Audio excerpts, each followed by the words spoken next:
Découvrez un extrait exclusif de ce livre audio et profitez d'un essai gratuit sur Audible via le lien dans la description. La voiture troubla la tranquillité de la fête et des klaxons retentirent en rafale. Frankie vit sa mère tressaillir. Bette McGrath détestait tout ce qui était ostentatoire ou vulgaire, et elle n'appréciait assurément pas qu'on annonce sa présence à coups de klaxon. Quelques instants plus tard, le portail de derrière s'ouvrait brusquement, livrant passage à Finlay, son beau visage tout rouge, une boucle de cheveux noirs pendant sur son front. Son meilleur ami, Ray Walsh, le tenait par la taille. Mais aucun des deux ne semblait bien camper sur ses jambes. Tandis qu'ils riaient, ivres, en se soutenant mutuellement, d'autres amis arrivèrent derrière eux d'un pas titubant. Impeccable dans sa robe fourreau noire, avec ses cheveux relevés en un chignon impérial, la mère de Frankie se dirigea vers le groupe de jeunes hommes et jeunes femmes hilars.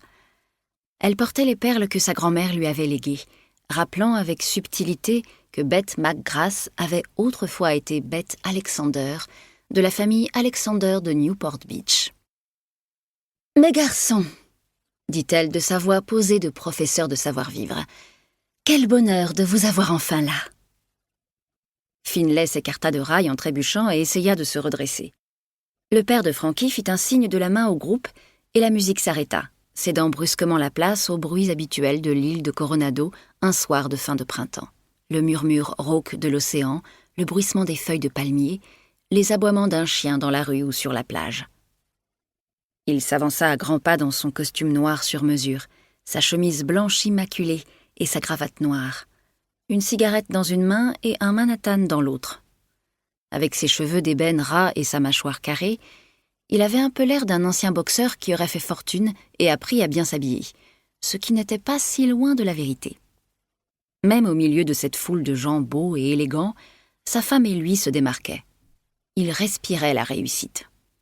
Elle était une vieille fortune et avait toujours été au sommet de l'échelle sociale. Lui avait gravi les échelons pour se tenir avec assurance à côté d'elle. « Chers amis, parents, jeunes diplômés !» lança le père de sa voix tonnante. Durant l'enfance de Frankie, il avait gardé un léger accent irlandais, mais il avait fait beaucoup d'efforts pour l'éliminer. Il mettait souvent en avant sa mythologie personnelle d'immigré, une histoire de réussite à la force du poignet et de dur labeur. Il évoquait rarement la chance et l'opportunité qui s'étaient offertes à lui quand il avait épousé la fille de son patron, mais tout le monde le savait. Et tous savaient aussi qu'après la mort des parents de celle-ci, le père de Frankie avait plus que triplé leur fortune grâce à son empressement à faire prospérer l'immobilier californien. Il prit sa mince épouse par la taille et la serra contre lui autant qu'elle le permettait en public. « Merci d'être venu nous aider à souhaiter bon voyage à notre fils, Finlay.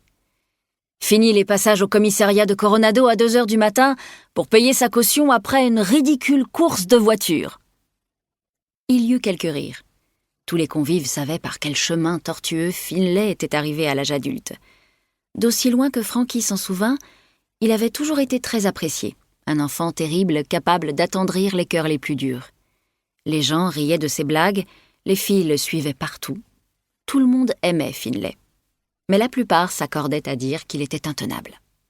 Il avait redoublé une classe à l'école primaire en raison de son comportement agité. Il était parfois irrespectueux à l'église, et il aimait les filles qui portaient des jupes courtes et avaient des cigarettes dans leur sac à main. Quand les rires cessèrent, le père de Frankie poursuivit. « Un toast à Finlay et sa grande aventure. Nous sommes fiers de toi, mon fils. » Des serveurs apparurent avec des bouteilles de Dom Pérignon et resservirent du champagne. Le tintement des verres résonna de toutes parts. Les convives entourèrent Finlay. Les hommes lui donnaient des tapes de félicitations dans le dos. De jeunes femmes s'approchèrent en jouant des coudes, se disputant son attention. Le père de Frankie fit un nouveau signe à l'attention du groupe et la musique reprit. Se sentant délaissé, Frankie rentra dans la maison et traversa la vaste cuisine où les traiteurs s'affairaient à disposer des canapés sur des plateaux.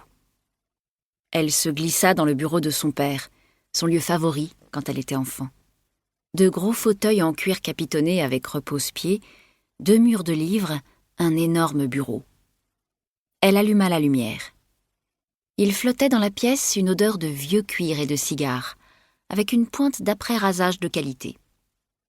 Des piles bien rangées de permis de construire et de plans architecturaux reposaient sur le bureau. Livre audio complet gratuit disponible en description de cette vidéo.